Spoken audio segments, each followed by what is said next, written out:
जय श्री कृष्ण। मतः परतरं नान्यत् किंचिदस्ति धनंजय मयि सर्वमिदं प्रोतं सूत्रे मणिगणा इव। अध्याय 7 श्लोक 7। व्याख्या। मतः परतरं नान्यत् किंचिदस्ति धनंजय। हे अर्जुन, मेरे सिवाय दूसरा कोई कारण नहीं है। मैं ही सब संसार का महाकारण हूँ।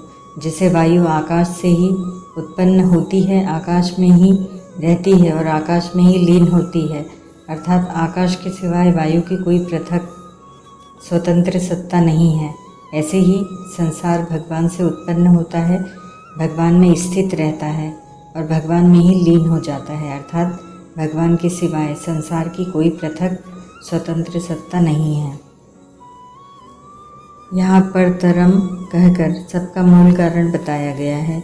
मूल कारण के आगे कोई कारण नहीं है, अर्थात मूल कारण का कोई उत्पादक नहीं है।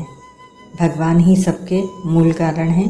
यह संसार अर्थात देश, काल, व्यक्ति, वस्तु, घटना, परिस्थिति आदि सभी परिवर्तनशील है, परंतु जिसके होनेपन से इन सब का होनापन दिखता है, अर्थात जिसकी सत्ता से ये सभी है दिखते हैं, वह परमात्मा ही इन सब में परिपूर्ण है। भगवान ने इसी अध्याय के दूसरे श्लोक में कहा कि मैं विज्ञान सहित ज्ञान कहूँगा, जिसको जानने के बाद कुछ जानना बाकी नहीं रहेगा। यज्ञात्वा में भूयोन्य जिज्ञातव्य मवशिष्यते। और यहाँ कहते हैं कि मेरे सिवाय दूसरा कोई कारण नहीं है। मतः परतरम नान्यत् किंचिदस्ति, दोनों ही जगह न अन्यत कहने का तात्पर्य है कि जब मेरे सिवाय कुछ है ही नहीं, तब मेरे को जानने के बाद जानना कैसे बाकी रहेगा। अतः भगवान ने यहाँ मयि सर्वमिदं प्रोतम और आगे वसुदेवः सर्वम 7:19 तथा सद सच्चाहम 9:19 कहा है।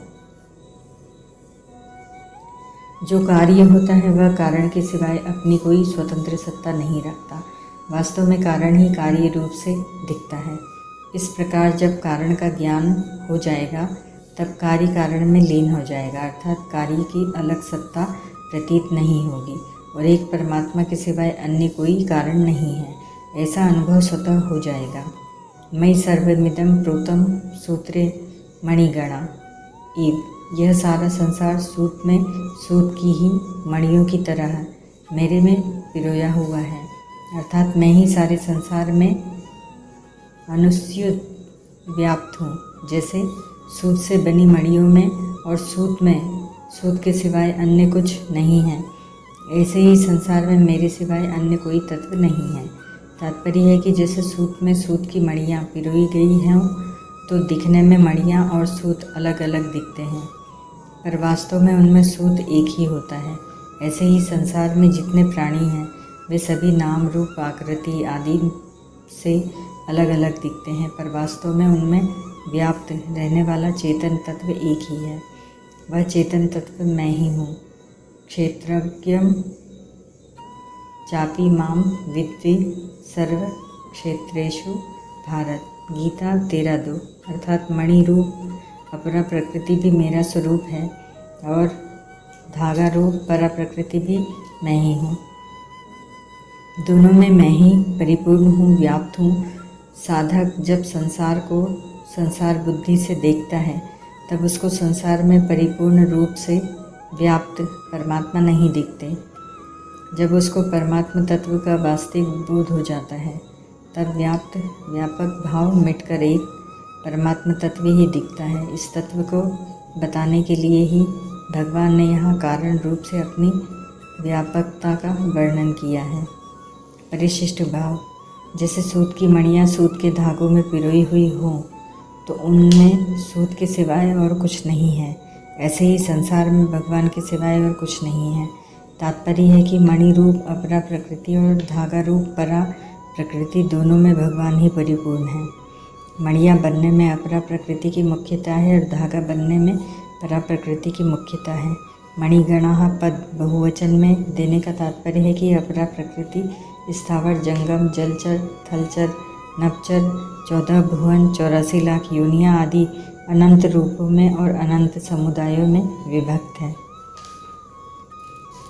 अपरा और परा का भेद अपरा प्रकृति के कारण ही है, क्योंकि अपरा को सत्ता और महत्ता देकर उसके साथ संबंध जोड़ने के कारण ही जीव है। इसी अध्याय का 5वां श्लोक। अतः अपरा प्रकृति जगत में भी है और जीव में भी, परंतु परमात्मा में न अपरा है न परा है, न जगत है न जीव है। तात्पर्य है कि वास्तव में न धागा है न मणियाँ है, प्रत्युत एक सूत रुई ही है। इसी तरह न अपरा है न परा है, प्रत्युत एक परमात्मा ही है। इसी बात का भगवान ने आगे 12वें श्लोक तक वर्णन किया है। इस श्लोक में आय मतः पद से आरंभ करके 12वें श्लोक के मत एवं पदों तक भगवान ने यही बात बताई है कि मेरे सिवाय कुछ भी नहीं है। यह मतः पद समग्र परमात्मा का वाचक है, जो परा और अपरा दोनों प्रकृतियों का मालिक है।